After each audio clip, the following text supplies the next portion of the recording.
Pendant toute la semaine, c'est Jean-Louis Zanin, le chef des fines herbes à Épinal, qui nous régale. On s'occupe de la 4e recette de cette semaine. Donc on est parti sur de l'agneau. On va réaliser un gigotin d'agneau qu'on accompagnera donc avec une purée de pommes de terre. Voilà, une purée de pommes de terre à la truffe. Ah, à la truffe d'été. Donc là, tu as paré tout ça. Je vais lancer la purée de pommes de terre, puisque tout est déjà coupé, voilà, prêt et salé. Je mets ça sur le chaud. Comme ça, on peut terminer notre agneau. Je mets ça là, Jean-Louis. Voilà, on va la mettre en cuisson. Donc là, je vais faire des petites portions. Tu vas le façonner, en fait. Voilà, tout à fait. Donc là, on est sur quelle pièce, là? Là, on est sur du gigot d'agneau. Oui. Alors, donc c'est de l'agneau de Sisteron. Donc c'est une... Ouais, on est sur un agneau de qualité. Très belle qualité d'agneau. Et là, donc, mon gigot, je l'ai désossé. Et ensuite, là, maintenant, je l'ai paré, dégraissé. Oui. Et je vais essayer de le séparer en petites portions qu'on va appeler des gigotins. Tu appelles ça des gigotins parce que l'idée, en tout cas, c'est d'avoir une portion qui est plutôt jolie et esthétique. Voilà. On va l'entourer avec de la crépine de porc, du romarin et de l'ail coupé en lamelles. Ouais, pour le parfumer. Sachant que tout ce que tu as retiré, là, toutes les parures, tu vas les réutiliser, j'imagine. On les utilise, pas la graisse, mais toutes les parures, on les utilise pour faire notre fond et notre jus. Tu auras une sauce qui va accompagner c'est simplement cette recette-là. le jus qu'on va faire avec le fond d'agneau. D'accord. Voilà. Donc là, tu portionnes. Ouais, je portionne. Et puis, on va les façonner. Voilà. Donc ensuite, on va prendre notre fameuse crépine, voilà, la crépine, qui va nous permettre finalement d'avoir un résultat optimisé avec une belle forme. Et puis ça va surtout tu vas permettre de tout tenir. D'accord, parce que tu vas rajouter des éléments pour parfumer ton agneau. Bien le presser, tu vois, au préalable, on la trempe dans l'eau. Après, donc, tu l'étends. On va l'étendre, tout à fait. Donc le sel, le poivre. Donc tu assaisonnes ton agneau. Comme il faut. Un peu de fleur de thym. Un petit peu de fleur de thym et du poivre. Du poivre au moulin. Voilà. Ensuite, quelques lamelles d'ail qu'on a coupées très finement. Qui vont vraiment permettre de parfumer l'agneau. Voilà. L'agneau se marie très bien avec l'ail. C'est vrai. Voilà. Et là, on va finir avec quelques branches de romarin. Du romarin frais. Que tu répartis sur ta pièce de viande. Voilà. Tu coupes ta crépine et ensuite tu n'as plus qu'à emballer. Au niveau de la cuisson, tu vas la cuire comment?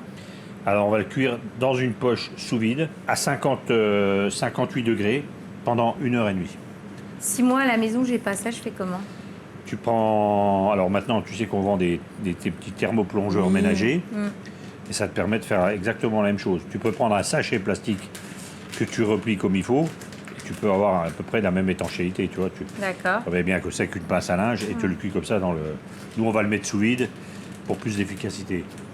Voilà. Parce que l'idée, ça sera que c'est que il faut qu'on ait une première cuisson sous vide qui va nous permettre d'attendrir notre viande et d'obtenir vraiment une cuisson parfaite. D'accord. Parce qu'on va faire une cuisson en 2 temps. Donc cette première cuisson sous vide. Et dans un deuxième temps, on va rôtir la pièce de viande c'est ce que j'allais dire, à la poêle. L'idée, surtout quand tu as une pièce comme ça, c'est de lui donner un peu de gourmandise et après d'avoir le côté un peu doré. Il faut le côté doré, bien sûr. Bien sûr, ça ne remet pas en question, si tu veux, la finalité de la viande. Ce qu'on veut, c'est quelque chose qui soit... Une cuisson parfaite. Voilà, une cuisson parfaite, particulièrement tendre et avec surtout une régularité. Là, on est sûr, après, d'avoir la cuisson idéale. Donc là, on peut observer ce que ça donne après 1h30 de cuisson. Donc on les a cuits et on les a remis en température. Voilà. Donc maintenant, on va simplement ouvrir les poches. Et là, on va terminer la cuisson. Et on va terminer la cuisson. Poilant et on va les retirer. Ouais, l'idée, c'est de leur donner une petite croûte. Oui, on va faire rôtir. Que ça soit bien gourmand. Voilà, exactement. Donc on va terminer la cuisson de l'agneau.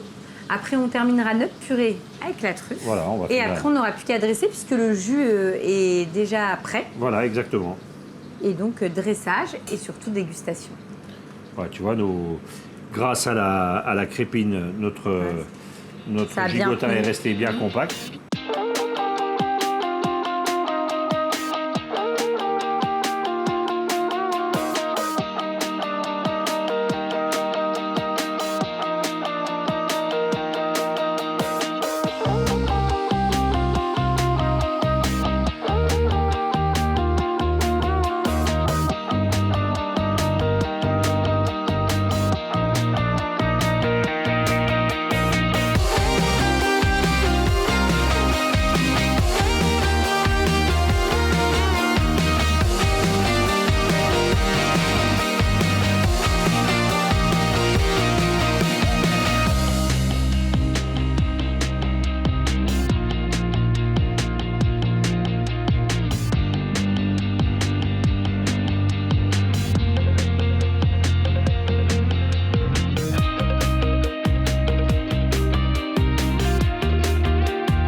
côté de l'agneau, t'as vu?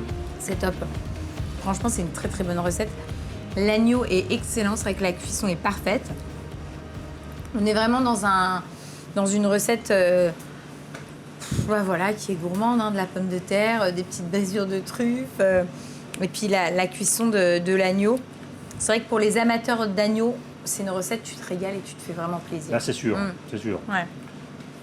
Pour le dessert, Jean-Louis, alors, le dessert... ça va se passer comment? Donc c'est Amélie. C'est Amélie. Je travaille avec toi qui va qui est ma réaliser collaboratrice, le dessert. qui va donc faire un tiramisu aux fraises, puisqu'on est en plein dans la période de la fraise.